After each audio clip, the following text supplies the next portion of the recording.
Salut à tous, on se retrouve aujourd'hui pour une nouvelle vidéo et plus précisément pour parler de l'Algérie, le tenant du titre est en très mauvaise posture dans le groupe E après une défaite contre la Guinée équatoriale et un nul contre la Sierra Leone. L'Algérie va-t-elle se qualifier malgré un début de compète très contrasté? Réponse ce jeudi, mais en attendant, on va tenter d'analyser le début de CAN de cette équipe d'Algérie et tenter d'en identifier les problèmes et les axes de progression. De votre côté, donnez-moi votre pronostic pour Algérie-Côte d'Ivoire dans les commentaires et dites-moi si vous voyez l'Algérie se qualifier. On commence sans plus attendre en revenant sur les deux premiers matchs des Fennecs dans cette Coupe d'Afrique des Nations. Contre la Sierra Leone, on peut analyser le match de plusieurs manières. Évidemment, il y a eu le match exceptionnel de Mohamed Camara qui a sorti énormément d'occasions. La Sierra Leone a aussi eu de grosses situations où j'ai trouvé la défense algérienne un peu laxiste. La première, c'est Camara qui est quasi seul sur un centre à ras de terre. Ils se sont fait aussi surprendre sur un coup franc excentré et une tête qui passe à rien du cadre. C'est une équipe qui manque un peu de justesse mais qui aurait pu marquer à plusieurs reprises avec un peu plus de réalisme et de meilleurs appels. De leur côté, l'Algérie a évidemment eu des occasions, tout n'était pas si négatif non plus. On a toujours Mahrez qui trouve un décalage entre les lignes, Brahimi qui fait de bons appels, il y a eu une énorme occasion aussi pour Ben Debka qui est sorti par Kolker.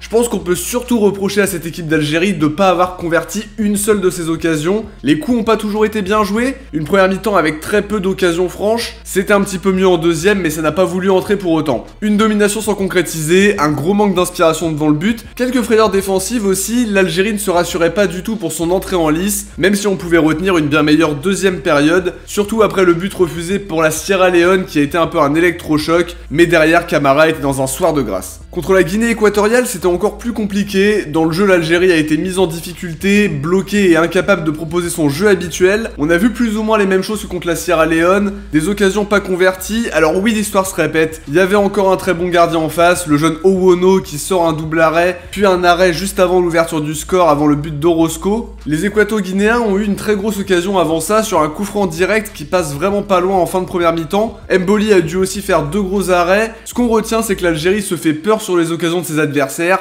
et on attend plus de sérénité défensive. Après le but, l'Algérie donne tout pour égaliser son succès et ont même tendance un peu à subir en toute fin de match. Si on regarde les deux matchs, on remarque que la défense est parfois un peu trop tendre. En plus, en face, c'est pas les équipes les plus impitoyables offensivement. L'Algérie concède quand même pas mal d'occasions franches et se fait peur, sans conséquence contre la Sierra Leone où ils ont pas encaissé, d'accord, mais par contre, ça s'est vu davantage contre la Guinée équatoriale et un manque cruel d'inspiration devant le but qui a joué beaucoup pour expliquer pourquoi l'Algérie se retrouve aujourd'hui dans cette situation comptable. Maintenant qu'on s'est intéressé au match, quels sont les problèmes à régler? Alors la première chose, c'est d'être plus serein défensivement, de laisser moins d'espace et surtout moins de liberté aux attaquants adverses. L'équipe n'a pris qu'un but sur les deux premiers matchs, pourtant la Sierra Leone a eu des occasions, la Guinée équatoriale aurait pu marquer plus en soignant un petit peu ça aussi. Maintenant tu laisses autant de liberté à la Côte d'Ivoire qui a un trio offensif Pépé, Haller, Zaha, dont on connaît les qualités notamment du joueur de l'Ajax devant le but en particulier cette saison. Faudra laisser beaucoup moins de situations pour pas se faire punir parce que la qualité offensive est là. L'autre aspect, c'est évidemment de gagner en inspiration, être beaucoup plus tranchant. Il y a matière à faire avec Mahrez qui a une grosse qualité de passe, d'élimination.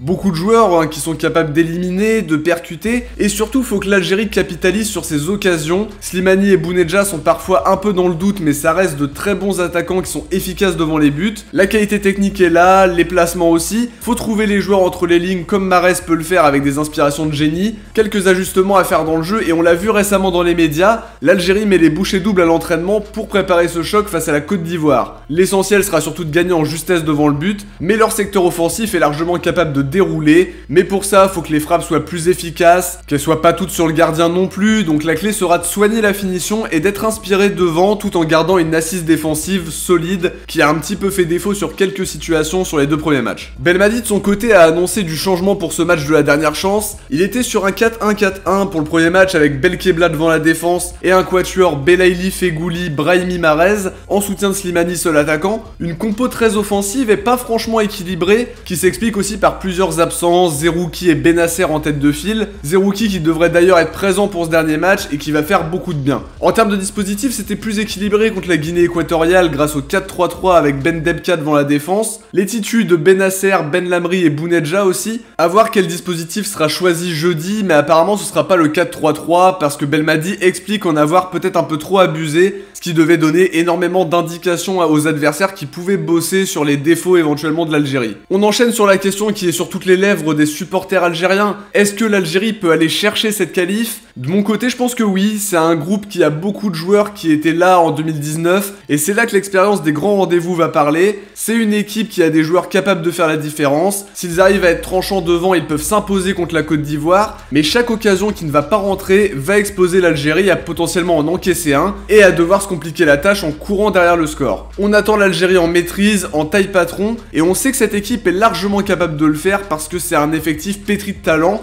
Dos au mur, ils doivent gagner pour espérer se qualifier directement dans les 2 premiers. En cas de nul, ils auraient seulement 2 points. Pour passer meilleur 3ème, c'est un peu compliqué. Le Cap-Vert ou le Malawi ont déjà 4 points. Les Comores en ont 3. Dans le groupe F, la Gambie et le Mali ont déjà 4 points. La Tunisie en a 3. Et en cas de victoire, la Mauritanie passerait même à 3 points. Donc il y aurait l'un de ce groupe qui pourrait prendre une place de meilleur 3ème. Avec 2 points, ça suffira probablement pas. Difficile donc de compter sur une place de 3ème. La victoire est la meilleure issue pour assurer le coup et passer devant la Côte d'Ivoire par rapport à la confrontation directe. Mathématiquement, c'est faisable. Les joueurs seront surmotivés même s'ils ont été très déçus d'avoir perdu leur invincibilité et surtout de ne pas avoir montré leur meilleur visage sur ces 2 premiers matchs à la CAN. Même si cette série s'est arrêtée, c'est une série qui était magnifique et qui restera évidemment dans toutes les mémoires. Maintenant, faut savoir faire abstraction de cette déception et tout donner pour rester en vie dans cette CAN. En tant que tenant du titre, ils ont aussi à cœur de défendre le titre jusqu'au bout, et si derrière la qualif est assurée dans ce contexte compliqué, ça ne rendra le parcours que plus beau. De mon côté, je vois une victoire algérienne pour ce dernier match, une courte victoire 1-0 pour assurer la qualif. Pour ça, faudra que Mahrez et Belaïli soient inspirés,